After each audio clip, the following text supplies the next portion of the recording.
चलिए बचपन का कोई यादगार लम्हा बता दें। शरारती मैं बहुत ज़्यादा थी। हम 2 सिस्टर्स थी घर में।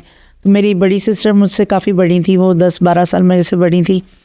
तो अक्सर ना शरारत करनी, इकट्ठे निकलना ना, तो मैंने कभी बेल बजा के भाग जाना, कभी कुछ करना। ठीक है।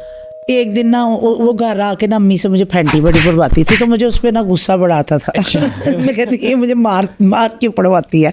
अच्छा। अब वो ना एक दिन हम गए, तो वो ना मैंने नई बाइक चलानी सीखी। अच्छा, आपको बाइक चलाना आती बाइक है? चलानी भी आती है। क्या बात है। तो अब मैंने उसको कहा चला तुझे बिठाऊं, तो वो ना कुत्तों से बहुत डरती थी। अच्छा। वो ना जहाँ पे गली में 3-4 कुत्ते खड़े हुए, मैं उसको बाइक पे बिठा के ना वहाँ गिरा के खुद में भाग गई। मगर वो वहाँ चीखे मारे कुत्ते देख के। अच्छा। इस तरह के भी काम मैं कर देती थी, शरारतें शरारतें करती थी। तभी आप इसी फील्ड में आई हैं। हाँ।